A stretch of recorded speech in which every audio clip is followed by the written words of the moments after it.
想到我孙台颠沛一世，竟还能有个落脚的地方。在当年，我真只做个寻常木匠，此生是否便是这般光景？如燕思浮云，不过是因果相续，众因得果，今成国际。10年春秋，陆羽村与我的家乡很相似。若这平凡烟火里，我的道心竟愈发圆融通透。10年春秋，弹指即逝，生死轮转。 Cerita berlanjut, Wang Lin menatap Danau Guntur dalam-dalam. Kalau ingin cepat, tak boleh main aman di tepi. 10 kali di pinggir tak sama dengan sekali di pusat. Ia menarik nafas dan melangkah. Air beriak keras, puluhan kilat menyambar ke arahnya. Sorot matanya setajam kilat. Jiwa asalnya bergemuruh, bukan berdebar, tapi meledak dengan suara petir. Tubuhnya sudah menjadi guntur, menerima sambaran itu tanpa penolakan. Nadinya penuh kilat yang meledak di setiap langkah. Dia tak gentar, melangkah lagi. Suara ledakan kian dahsyat. Danau berubah menjadi badai ganas, kilat turun seperti rantai, menciptakan penjara cahaya. Di hadapan kekuatan ini, jiwa asal Wang Lin bagai kunang-kunang melawan bulan. Dia berhenti setelah 10 langkah, nafasnya berat, meski masih di tepi, dia tahu 1 langkah lagi bisa menghancurkan jiwa asalnya. Ia menatap kilatan di air. Tubuhku guntur, jiwaku melahap naga guntur kuno, tapi ini terlalu besar. Dari jauh, Sengonghu mengerutkan alis. Kenapa dia berhenti? Bukankah dia jauh lebih kuat dariku? Pikirnya kecewa. Binatang guntur di sampingnya melirik, rasa takutnya mereda. Binatang guntur bertanduk merah hanya menunduk, seolah tahu Wang Lin akan gagal. Sengonghu mendesah. 2 tahun menunggu kehebatannya, tapi tidak kulihat apapun. Rasa hormatnya surut. Namun Wang Lin tak peduli. Tatapannya terkunci pada danau. Suara petir menghilang dari telinganya. Yang ada hanya lautan kilat menari. Ia seperti kembali pada saat menantang surga. Bahkan lupa ia punya tubuh. Lalu dia melangkah.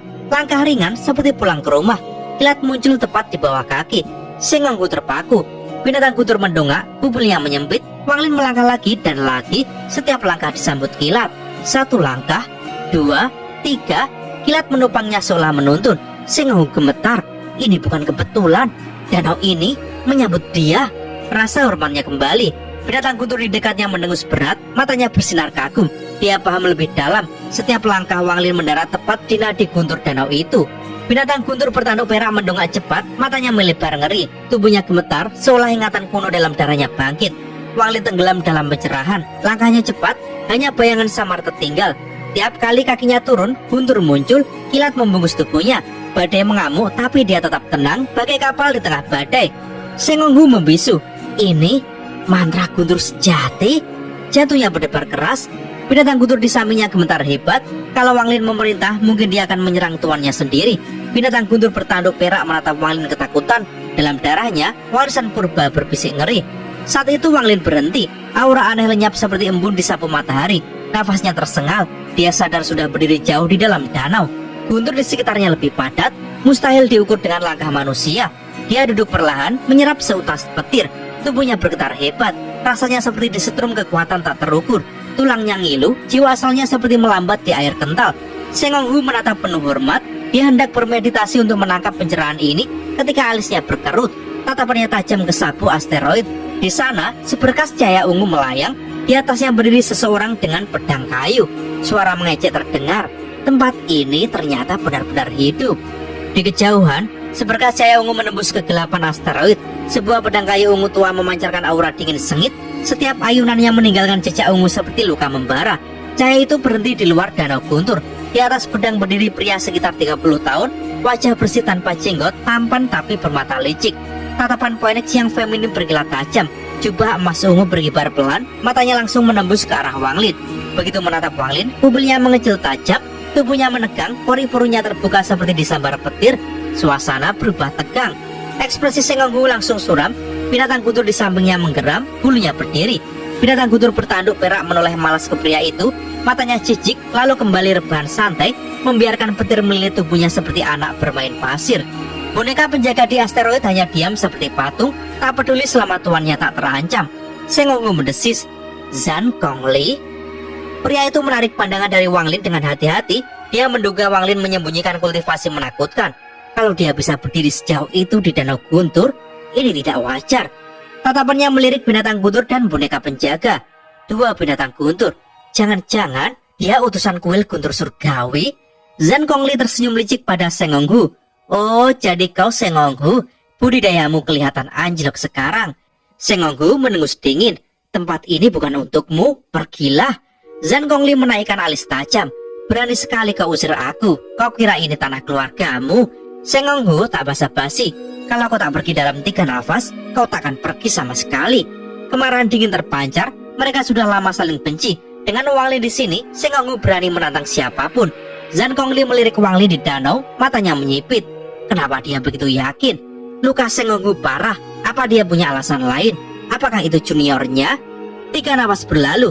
Seng Honghu berdiri, guntur bergemuruh di sekelilingnya.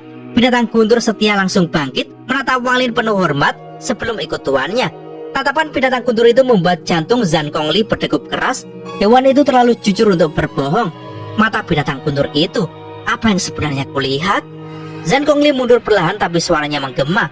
Seng Honghu, kita bertarung di luar asteroid. Jangan ganggu kultivasi juniormu. Seng Honghu menengus dingin. Kenapa repot? Di sini pun cukup. Semakin santai nadanya, semakin dalam kecurigaan Zhan Gongli. Binatang guntur bertanduk perak melirik Wang Lin penuh ketakutan hormat, membuat kulit Zhan Gongli merinding. Dia menyembunyikan budidaya. Apa Seng Honghu memanggilnya tuan bukan tanpa alasan? Zhan Gongli menelan ludah dingin. Seng Honghu menatap tajam, niat membunuh jelas di matanya. Zhan Gongli menghela napas pendek tapi tangannya membentuk segel. Petir ungu menari di telapaknya. Pedang kayu ungu mendengung ganas. Aura petir menyatu menekan udara. Dia langsung mengeluarkan mantra asal, tanda waspada penuh. Pertempuran pun meledak. Seng Honghu melangkah maju, jarinya menunjuk ke langit memanggil naga petir. Binatang guntur meraung. Tubuhnya memancarkan petir bagai matahari. Langit retak, naga petir menari liar. Wang Lin membuka matanya perlahan, suaranya datar. Seng Honghu, aku tidak akan membantumu. Anggap ini ujian sumpahmu padaku. Kalau kau kalah, aku kembalikan jiwa daumu. Suara pelan itu membekukan udara. Wang Lin sadar jika Seng Honghu kalah, dia juga terancam, tapi dia sengaja memberi ujian. Seng Honghu gemetar, matanya membara. Dengan hormat dia berkata, Tuan, tenang, aku tidak akan kalah. Dia menelan pil merah, auranya langsung meledak ganas. Zhan Gongli, lawan aku. Petir ungu di pedang Zhan Gongli meraung. Suara ledakan seperti genderang perang. Seng Honghu menuju langit, naga petir turun dengan murka ilahi. Wang Lin menatap tajam. Mantra asal Seng Honghu, bukan tungku biasa, kekuatannya bahkan lebih ganas. Zhan Gongli menatap gelap tapi tak mundur. Pedangnya bersinar tajam, petir meledak keras, pertempuran pun pecah. Petir saling bertabrakan di langit kelam di atas danau. Di kedalaman danau, Wang Lin hanya duduk menatap. Matanya tajam seperti bilah pisau, mengamati segalanya dengan tenang bagai kaisar di medan perang. Seng Honghu meraung garang, tangannya bergetar menahan sakit. Meski telah menelan pil dari kuil surgawi guntur untuk menekan cederanya yang memaksa tubuhnya mencapai puncaknya sesaat, itu masih tak cukup untuk menopang mantra mengerikan ini. Dengan geram ia mengepalkan gigi, lalu tangan kanannya menebas udara. Seketika petir penghormatan ilahi jatuh dari langit, mengguncang bintang di sekitarnya. Kekuatan yang tak terbayangkan menimpa bumi asteroid itu. Di hadapan serangan mematikan itu, wajah Zhan Gongli menegang. Ia merapal cepat, tangan membentuk segel, lalu meludahkan darah vital ke pedang kayu di depannya. Pedang itu meraung seperti binatang buas, memancarkan cahaya pedang menakutkan, dan menembak ke langit menantang petir suci itu. Dentuman dahsyat mengoyak angkasa. Petir runtuh dalam kobaran sinar, pedang kayu terpental, menghantam asteroid hingga hancur. Batu-batu langit runtuh seperti hujan meteor. Tubuh Zhan Gongli berguncang keras, ia terhuyung mundur beberapa langkah. Wajahnya pucat pasi, mata penuh kebencian menatap Seng Honghu. Namun kali ini amarahnya dibarengi niat membunuh yang membara. Seng Honghu pun mundur terhuyung hingga ke tepi danau guntur. Darah mengalir di sudut bibirnya, tapi ia malah menatap Zhan Gongli sambil menyeringai dingin. Aku selalu muak pada wajahmu yang feminin. Tak kusangka kau benar-benar punya taji juga. Wang Lin menatap mereka dengan mata menyipit, mengamati pertarungan itu bagai meneliti ukiran rumit di batu giok. Dia memahami serangan salah satu dari mereka saja sudah cukup menghancurkannya jika dia menahannya secara langsung. Namun ia juga melihat celah. Petir penghormatan ilahi Seng Honghu seharusnya lebih kuat. Ia bisa melihat hukum di balik petir itu. Pengalaman sekilas melihat dunia langkah ketiga membuatnya bisa menilai kelemahan itu. Bagi seorang pemula yang hafal ratusan manual kungfu dan bisa menunjuk kesalahan pendekar di arena. Namun melihat bukan berarti bisa melakukan. Wang Lin saat ini juga tak sanggup melakukannya lebih baik. Dia mendesah pelan, suaranya tiba-tiba terdengar pelan tapi menusuk. Seng Honghu, Mantramu mengandung kekuatan guntur, tapi tidak memiliki jiwa guntur. Kau hanya menyatu di hati, tapi imannya lemah. Imanmu tidak memuat kekuatan guntur sejati. Sengonghu tertegun seketika. Kata-kata itu membuat darahnya seperti beku. Itu bukan pertama kalinya dia mendengar penilaian itu. Gurunya di kuil surgawi guntur pun pernah berkata begitu. Tapi saat ini mendengar Wang Lin menyebutkannya dengan tatapan setajam pisau membuatnya gemetar. Dengan suara serak penuh rasa hormat dia berkata, "Tolong beri saya petunjuk, Tuan." Zhan Gongli yang berdiri jauh menatap mereka, matanya menyipit penuh kecurigaan. Kata-kata Wang Lin menohok ke jantung kegelisahannya sendiri. Dia juga pernah ditegur tetua keluarganya dengan cara yang sama. Masalah ini rumit, bahkan para tetua tak benar-benar memahami jalannya, apalagi para junior. Mereka semuanya menebak-nebak kebenaran jalur mereka. Tetapi Wang Lin berbeda. Dia tahu dia telah melihat dunia langkah ketiga dengan matanya sendiri, dan itu membuat suasana berubah aneh. Dua orang yang hampir saling bunuh seketika berhenti bertarung. Tatapan mereka beralih pada Wang Lin. Sengonghu menatapnya dengan penghormatan penuh, nyaris tak bernafas. Zhan Gongli menatapnya dengan curiga tapi juga takut. Wang Lin menatap mereka lama, lalu menghela nafas. Hal semacam ini tak bisa dijelaskan seperti mengajari huruf pada anak-anak. Yang bisa dia lakukan hanya satu. Dengan santai dia mengangkat tangan kanannya, menyubit udara. Makzrak! Seuntai petir tipis menyambar ke telapak tangannya. Di mata mereka berdua itu tampak seperti petir biasa. Namun apa yang terjadi selanjutnya membuat keduanya ternganga. Mata Wang Lin bersinar aneh. Dia menatap untaian petir itu, lalu melambaikan tangannya. Petir itu menghilang, yang tersisa hanyalah kilau samar. Cahaya murni, bagai hukum petir yang telanjang tanpa wujud. Cahaya itu bergetar, lalu runtuh, padam. Wang Lin menutup matanya. Dia menyembunyikan nafas berat, menutupi kelelahan mendalam. Suara Wang Lin terdengar pelan, tapi bergema menakutkan di telinga mereka. "Apakah kalian mengerti?" Sengonghu terdiam, bibirnya gemetar. Tiba-tiba matanya bersinar terang bagai bintang jatuh. Dia bergumam tanpa sadar, "Asal, kembali ke asal." Tubuhnya bergetar hebat. Nafasnya tercekik oleh kesadaran mendadak. Rasanya seperti tabir tebal di pikirannya disobek paksa. Dia menatap Wang Lin dengan mata merah. Lalu dengan gerakan penuh rasa hormat, hingga dahinya hampir menyentuh tanah, dia memberi Wang Lin salam dalam-dalam. "Terima kasih atas pencerahannya, Tuan." Sekejap, hormatnya pada Wang Lin melonjak hingga nyaris seperti pemujaan. Dia bangkit dengan sorot mata membara. Tanpa aba-aba, dia membalikkan badan ke arah Zhan Gongli. "Ayo, kita bertarung lagi." Zhan Gongli gemetar mendengar tantangan itu. Kulit kepalanya seolah meletup. Spekulasinya tentang Wang Lin berubah jadi absurd, menjadi menakutkan. Dia menelan ludah, mundur beberapa langkah, lalu membungkuk dalam-dalam ke arah Wang Lin. "Junior ini Zhan Gongli. Saya tidak tahu senior berkultivasi di sini. Saya menyinggung Anda sebelumnya. Mohon pengampunan. Junior akan segera pergi." Dengan sorot mata iri ke arah Sengonghu, dia menahan rasa asam di mulutnya. "Selamat, saudara Sengong." Sengonghu hanya menatap dingin. Zhan Gongli menghela nafas. Dia tertawa tapi hambar. "Saudara Sengong, kita berdua mendapat buku panggilan kuil surgawi guntur. Di masa depan kita berdua akan jadi pembawa pesan kuil. Sampai jumpa." Dia membungkuk sekali lagi ke arah Wang Lin, lalu pergi tanpa menoleh lagi. Setelah Zhan Gongli hilang, Wang Lin menoleh pelan. "Apa itu buku panggilan?" Sengonghu segera menunduk dalam-dalam, menjawab penuh hormat. "Itu tanda komunikasi dari kuil surgawi guntur. Siapapun yang ingin menjadi utusan resmi mendapat buku itu. Nanti 3 bulan sebelum alam surga guntur dibuka, akan ada seleksi. Para kandidat bertarung hingga tersisa 1. Wang Lin hanya mengangguk pendek. Ia tak bicara lagi. Ia menutup matanya, mengatur nafas. Ia kembali menenggelamkan kesadarannya dalam danau petir, terus menyerap energi asal dan memperkuat jiwa asalnya. Waktu berlalu. 8 tahun lenyap bagi embun di pagi hari. Jika ditambah 2 tahun sebelumnya, sudah 10 tahun Wang Lin menunggu di sini. Selama itu, energi asal di tubuhnya semakin stabil. Tapi ia tahu itu tak bisa lagi bertambah. Tingkat kultivasinya harus naik dulu. Dia membuka matanya. Pandangannya menyapu danau petir yang sudah akrab. Baginya, guntur tak lagi menakutkan. Ia hampir bisa melihat asalnya. Akhirnya dia berdiri. Ia menapaki air petir itu tenang keluar dari pusat danau. Sengonghu sudah dia suruh pergi 3 tahun lalu. Meski orang itu hormat, Wang Lin tak nyaman. Sebelum pergi, Sengonghu meninggalkan batu giok berisi peta. Binatang guntur bertanduk perak menjemputnya. Wang Lin naik ke punggungnya, dan binatang itu berubah menjadi sinar petir yang melesat di antara asteroid. Penjaga surgawi kembali ke bayangan Wang Lin, setia seperti biasa. 10 tahun latihan membuat binatang guntur lebih kuat. Ia menembus bintang-bintang dengan kecepatan petir. Wang Lin termenung. Dalam tas penyimpanannya, manik penentang surga bergetar lembut. 3 jiwa di dalamnya bahkan semakin terang. Namun yin dan yang di dalam manik itu tetap tak mau menyatu. Matahari dan bulan, yin dan yang. Ia menatap bintang-bintang, berpikir keras. Dia mengeluarkan batu giok pemberian Sengonggu. Itu adalah peta rinci wilayah selatan All Heaven. Tempat di depannya adalah hutan belantara antar bintang, planet-planet sepi, tak terjamah penggarap kuat. Namun ada vitalitas, ada manusia. Tempat itu mirip sekali dengan planet Vermilion, planet kampung halamannya yang dulu. Senyum tipis terbit di wajahnya. Ia melompat turun dari binatang guntur. Monster itu meraung lirih dan berubah menjadi kereta perang masuk ke tasnya.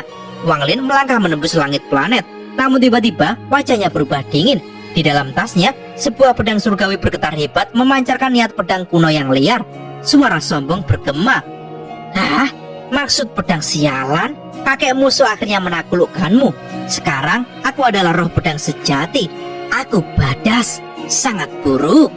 Tas penyimpanan di tangan Wang Lin tiba-tiba bergetar hebat. Dari dalamnya, niat pedang yang tajam meledak disertai aura angkuh yang seolah ingin menerobos keluar. Linzi, kenapa kau tak membiarkan tuan musuh keluar? Kau membuatku kesal. Suara Suligo yang sombong bergema dari dalam tas, penuh kemarahan seperti makhluk kuno yang hendak bangkit.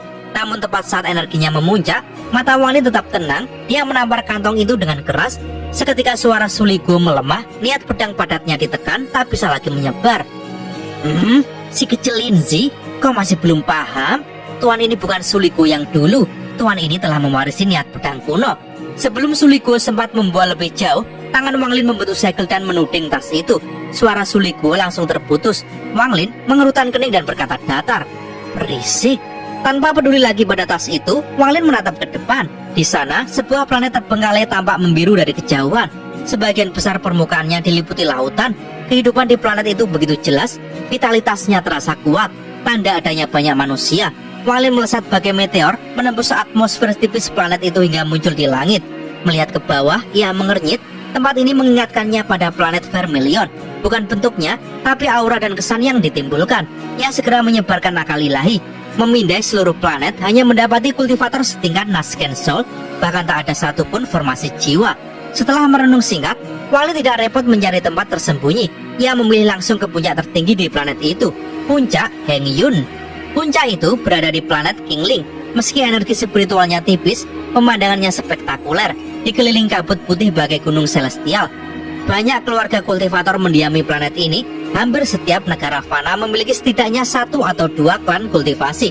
Namun tidak ada formasi jiwa di sini yang membuat tatanan mereka rapuh. Di puncak gunung itu, pada hari itu muncul seorang lelaki tua, Zhang Xinhai, kepala keluarga Zhang. Tubuhnya dipenuhi aura kematian. Ia berjalan lambat, nafasnya berat. Baginya, tradisi keluarga ini adalah menunggu ajal di puncak Heng Yun sambil menatap langit terakhir kalinya. Namun ketika sampai di puncak, matanya yang keruh tiba-tiba menyipit. Di sana berdiri seorang pemuda berambut putih, jubah putihnya berkibar pelan di angin. Zhang Xinhai tak bisa merasakan apapun dengan akal ilahi, tapi matanya melihat sosok itu jelas. Kontras yang membuat tubuh tuanya gemetar. Ia mundur beberapa langkah, terpukul oleh tekanan tak kasat mata. Pemuda itu menatap matahari terbenam, suaranya tenang tapi dalam. Tempat ini tidak buruk. Ucapan sederhana itu bagi kilat di hati Zhang Xinhai. Semangatnya bangkit, meski tubuhnya rapuh. Harga dirinya sebagai kepala keluarga hancur, digantikan rasa takut mendalam. Wang Lin bergumam pelan menilai gunung itu. Sayang sekali, kalian jadikan tempat ini kuburan. Dengan satu gerakan tangannya, aura kematian yang menyelimuti puncak selama bertahun-tahun lenyap. Gunung itu seperti orang sakit yang sembuh tiba-tiba. Kabut kelabu menghilang, digantikan hijau kehidupan. Zhang Xinhai terpana, air matanya nyaris menetes. Ia langsung berlutut dalam-dalam. Junior Zhang Xinhai menyapa senior. Jika senior berkenan dengan gunung ini, junior akan langsung menyerahkannya. Wang Lin menoleh perlahan, matanya setenang langit malam. Umurmu tak panjang. Zhang Xinhai tersenyum pahit. Senior salah paham, junior sudah siap mati. Bisa bertemu kultivator sehebat senior sebelum ajal. Sudah tak ada penyesalan. Jika senior mau, bukan hanya gunung ini, bahkan seluruh planet Kingling akan junior hadiahkan. Wang Lin menghela nafas tipis. Ia mengelurkan tangan, menekan titik di antara alis Zhang Xinhai. Cahaya lembut memancar. Aku tak bisa membatalkan takdirmu, tapi aku bisa memberimu 10 tahun tambahan, membakar energimu sendiri untuk hidup lebih lama. Zhang Xinhai merasakan aliran vitalitas membanjiri tubuhnya. Nafasnya lega, wajahnya berseri-seri, matanya basah oleh rasa syukur. Terima kasih senior. Jika senior memerintahkan, junior pasti melaksanakan. Wang Lin menatapnya datar. Aku beri kau waktu 10 tahun. Kumpulkan kebencian dunia fana sebanyak mungkin. semakin banyak semakin baik. Jika aku puas, keluarga Zhangmu tak akan pernah punah selama aku ada di sini. Sekarang pergi. Dengan satu ayunan lengan, Wang Lin membuat Zhang Xinhai tersapu angin dan hilang dari puncak. Zhang Xinhai muncul di kaki gunung dalam kabut. Tangannya menyentuh alisnya yang hangat, nafasnya berat. Kesadaran penuhnya hanya berkata satu hal, aku harus memenuhi permintaan senior. Di puncak yang kini sepi, Wang Lin mengeluarkan bendera 1 miliar jiwa. Ia menancapkannya di tanah. Angin membuat bendera hitam itu berkibar, melepaskan kabut gelap yang menelan seluruh puncak. 3 jiwa utama keluar, berputar melindungi wilayah itu. Wang Lin lalu menghantam tanah dengan kekuatan dahsyat, menciptakan gua besar di jantung gunung. Pintu gua dipahat megah dengan bebatuan alam. Ia membuat segel surgawi pada pintu itu, menghadirkan tekanan luar biasa. Selesai menyiapkan tempat retret barunya, Wang Lin duduk bersila. Akal ilahinya meluas ke seluruh planet Kingling. Suaranya bergema bagai guntur, terdengar di telinga setiap kultivator. Mulai hari ini, planet ini adalah planet kultivasiku. 5.000 km di sekitar puncak Hengyun adalah zona terlarang. Siapapun yang menyeberang tak akan diberi ampun. Para kultivator gemetar ketakutan, tak seorang pun berani membantah. Dari hari itu, planet Kingling memiliki tuan baru, Wang Lin, sosok yang mendominasi seperti leluhur darah di planet darah atau Alsir di planet Tianyun. Wang Lin telah menjadi puncak keberadaan di planet Kingling. Dan cerita pun bersambung.